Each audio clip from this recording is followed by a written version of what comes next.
Ariela's parents finally made it to Ethiopia, and oh my god, you guys, they were not very nice to Biniyam. What is up, everyone? We have a very exciting video to talk about today because yesterday, 90 Day Fiance released a sneak peek of 90 Day Fiance the other way, and yes, I did watch it because I was kind of curious. Now, for those of you guys that don't know, Kenny made some comments on social media yesterday. I did a video talking about it, so more on that, topic, because some more stuff kind of came out that he was talking about on this sneak peek. So more on that in a couple of minutes. But first, I want to talk about what went down with Biniyam and Ari's two parents. Now, Ari's mom, we have met her before. She is kind of concerned about Biniyam, but she came back to Ethiopia, and this time with her husband, and we have met the husband, but we've never seen him and Biniyam really actually kind of engage and talk and hang out.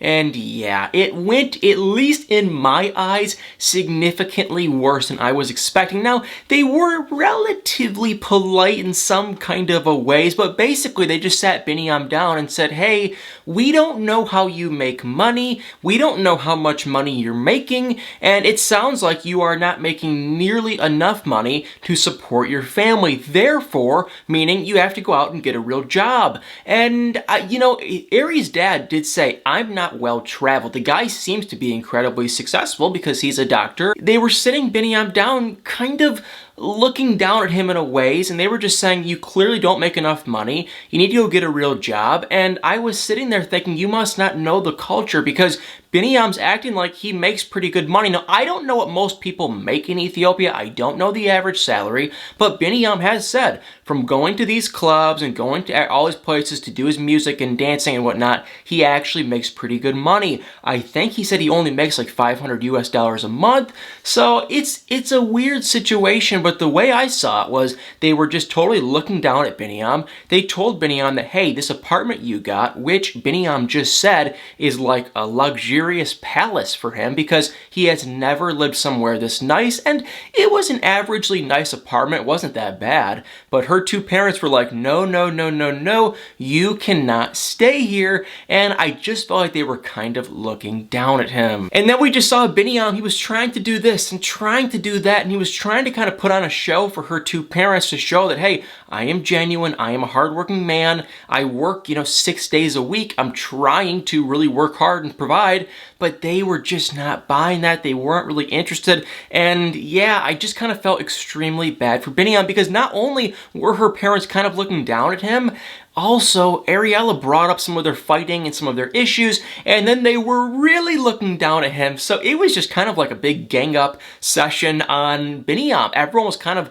going at him, the dad was, and the mom, and then Ariela, and everyone was kind of just ganging up and talking about how he needs to communicate more and do this and that, and with his work, and I was like, dude, he is trying. So I felt bad in the last episode of Biniyam, and I kind of feel like, honestly, they were ganging up on him. Now, I don't know if they ever do end up really, truly accepting him. I feel like her dad just wanted Ariela, his daughter, to marry a doctor or a lawyer or someone that's just kind of established, has that 9-to-5 kind of a job, makes good money. And I feel like because Biniyam is trying to go in this artistic, different, path, for a career path, they weren't really happy. So it's a bummer. I feel bad for Biniyam. But now kind of on to the interesting point, because like I said in yesterday's video, Kenny went on social media and he kind of went off on some of the followers and fans of 90 Day Fiance because supposedly him and Armando have been getting some hate for what has been going on with his marriage license. Now, allegedly, according to Kenny, people are calling them out for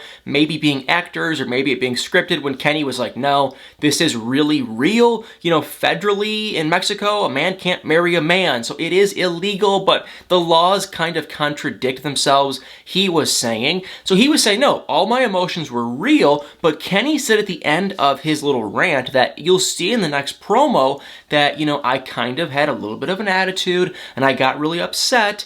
And I was like, what is he talking about? Like a commercial, or what is he talking about? But then I watched this sneak peek and now I understand what he is talking about. And yes, he did kind of somewhat sort of overreact. So this is what went down. on the preview for this new episode, we did get to see Kenny and Armando go back to that marriage license office type place where they first got denied, but they had to go back again to get like their official denial letter, and then Armando translated the letter to Kenny, and it wasn't nice. And Kenny did even say on social media, Armando only read some of the relatively nicer-ish stuff. Like, it was really mean. So I don't blame Kenny. Kenny was rolling his eyes, and he honestly, he wasn't being dramatic. He was just hurt. So I get it. I really do understand. Hey, I feel bad for them.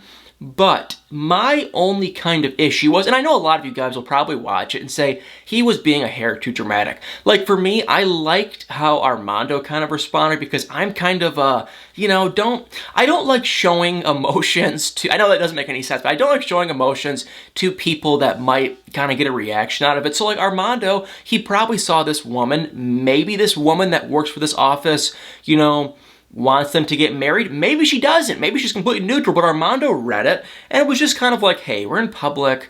Let's just kind of keep to ourselves. He wasn't showing crazy emotions, but, Kenny was like, he was in tears. I mean, he was rolling his eyes and being a hair bit dramatic. So I bet, some of you guys might say he's being a little bit too dramatic, and it might be a hair right. But either way, everyone deals with emotional stuff differently, so I don't really care about that. The thing I do care about, though, kind of, is when they were going back to this marriage office, obviously they already knew that they got denied, and they brought Hannah this time. Now, last time she was like at school. This time they brought her with them. Hannah is Armando's 5 or 6 year old daughter. Obviously she's young. So they were driving there, and Kenny was like, hey, Armando, did you tell Hannah about what's going on with this marriage license, how we got denied? And, Armando was like, no, why would I? But then he ended up telling her. Now, I don't know if 90 Day Fiance just kind of forced, Kenny to say that, because it is kind of random. Like, why would Kenny just randomly say, let's tell Hannah, who is 6 years old and probably has no concept? But the thing that really bugged me was, it's like she's 6. She has already lost her mother, which she probably is starting to kind of understand and whatnot. Why do you have to hit her with more drama and just...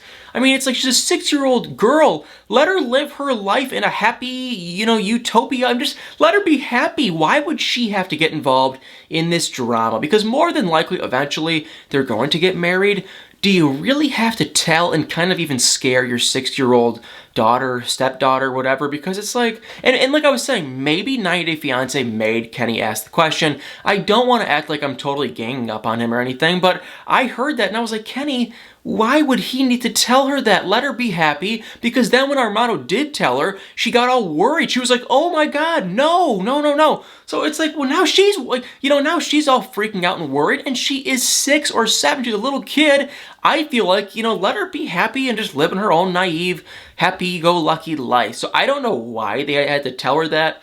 I thought that was honestly kind of uncool and just unfair. Like, let her be happy. Now she's going to be worried and scared. So I was kind of upset about that. But Kenny and Armando, we saw them get their official denial letter. Now they have to go to the other office to see if they can apply for some human rights thing and maybe get married. Then there was Devin and Ji-hoon. And yeah, I had the hardest time watching them because I kind of feel like everything going on with their segment is completely fake. You can see in Devin's eyes, she's sick and tired of Ji-hoon. You can see in Ji-hoon's eyes, he is really sick of Devin. And Devin has made some comments on social media not too long ago that they were just trying to make their relationship work for TV, and it wasn't working well at all. So that is how I'm kind of perceiving this, that they were just trying to get by. They were just trying to kind of keep it going until the show was done, and then she was going to leave. And so, I feel like personally, I could see right through it because neither of them looked happy.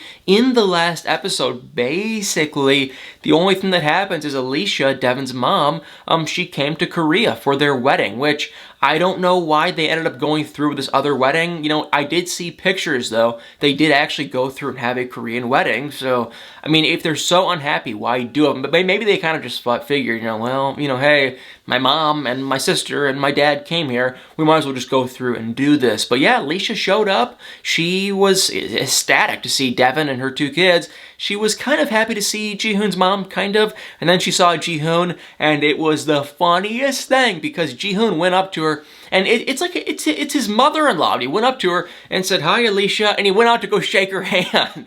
And I thought it was so funny because even Alicia was like, "Hey, I can't stand you, but come on, give me a hug." I mean, we just flew, what, 15 hours? Give me a freaking hug. So it was hilarious. Jihoon, he's nervous, he's scared. Devin, I think she's just really unhappy. I never want to see anyone unhappy, so it kind of just honestly bores me and kind of just sucks to see because it's like, ugh, they're miserable, and I am so ready for these two to just go their separate ways on camera and we can be done with them. Then there was Tim and Melissa, and I really, truly, sincerely do not know what is going to happen with these two, and I don't even know if any of you guys even care at this point because they are the boring couple. I have seen so many memes on social media of people just mocking them because no one really cares besides kind of me, and I don't even really care. I am just more curious, like, what happens? Because in the last little sneak peek we got to see, Tim's mom was in Colombia, in the words of Tim,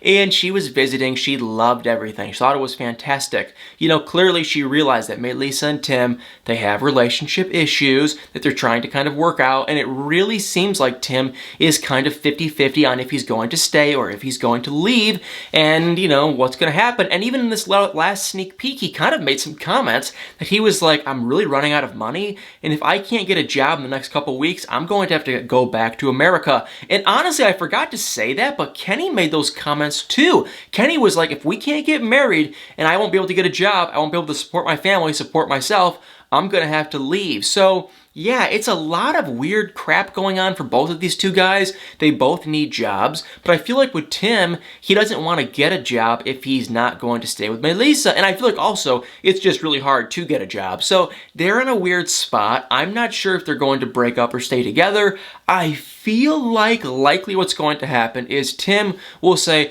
"I'm gonna go back to America because of money," and he probably is running low on money, but he's gonna say, "I'm running low on money, I'm gonna go back to America to get a job."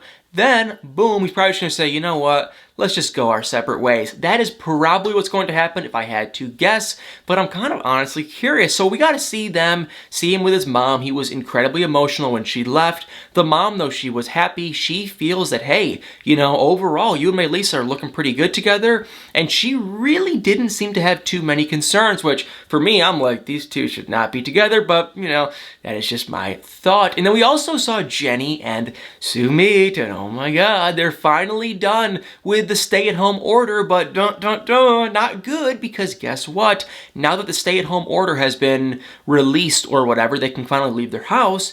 The problem is Jenny might have to leave because she can only stay in India for 180 days. So same thing, a lot of moving parts, really kind of weird, but Jenny and Sumit in this sneak peek are actually going to go to some big city that I'm totally blanking on the name. I don't know why, I apologize for that. I just cannot think of the name. But they're going to a big city where they can go and speak to a lawyer about getting married, and it looks like they do speak to a lawyer, and the lawyer's like, yeah, this is going to be very, very, very difficult, but I am still standing my ground and saying that they will likely get married. But once again, we're gonna have to wait and see. So guys, I am just once again so excited for this season to be done. I want to see this tell-all. We now have like 2 more weeks of 90 Day Fiance the other way, and then thank God we have the tell-all. So comment below what you guys think. Check out this sneak peek. I definitely am curious what you guys think on this whole thing with Kenny and Armando, and Kenny kind of wanted to tell Hannah, Armando's like 6-year-old daughter, about their marriage license getting denied. Keep the comments clean and nice if you guys don't mind. I mean, try to be polite. I don't want to totally bash, you know, Kenny or bash me. Try to be polite, but I am curious. I know a lot of you guys have a lot more just life experience than me and everything, and parenting skills than me, because knock on wood, I don't have any, but I am just kind of making comments off of my gut and what I feel like, and I really feel like, why get a 6-year-old girl who is in a happy-go-lucky, she's just in, you know, she's happy, she's young, she's like a little kid. Why would you start putting fear and stuff into her head? Me personally, I think it's great to have mature, smart kids, but 6 is young. If she was like 10, 11, or 12, I would totally get it, but it's like 6 or 7, dude, what? So that just seems kind of weird for me, but put in the comments below. I am really curious what you guys think. And before I sign off, I have a very interesting question for y'all. I know a lot of you guys are mainly just TLC fans, which is totally cool, no big problem, but I am curious, do any of you guys watch Southern Charm on Bravo? I have been watching it slowly but surely, and I have been trying to watch all of the Real Housewives shows, and for some reason, you know, like Real Housewives of Orange County, I can kind of stomach and watch. I don't hate that show. But like some of the Real Housewives shows, I really can't stand. Real Housewives of Atlanta, I am planning on watching. But my only question is, with Southern Charm, do any of you guys watch it? Because like with the Real Housewives shows, I kind of can't stand, but Southern Charm, I kind of think it's hilarious. And I would love to make videos on it because it's kind of just this weird, funny, entertaining, weird show. So my whole question is, if any of you guys watch Southern Charm, please put in the comments below because I would love to do videos on this show. I think it is just so, I don't even know why I like it, because everyone is like a trust fund kid and they are spoiled and rude and have all these backhanded, just weird, bizarre things that they do, and I think they're kind of funny. So yeah, if you guys watch Southern Charm, definitely put in the comments below. And if you don't watch Southern Charm, it's on every Wednesday night. And now that Married at First Sight is done, we have some time to kind of watch a different show. So definitely, if your Wednesday night is free, like most of you guys it probably is, definitely worth checking out Southern Charm. Well, guys, thank you all so much for watching. Hope you enjoyed this video. And also, before I sign off, real quick, we have Love After Lockup on tonight, and I am just ecstatic for this episode. So definitely make sure to check out Love After Lockup. It is on, what, at 8? I think it's on at 8 Central, so 9 Eastern, I believe. So definitely worth checking that out on WeTV. Make sure to give it a shot. Watch it. Very good show. Well, anyway, you guys, thank you all so much for watching. Hope you enjoyed this video, and y'all better stay tuned for many, many, many more.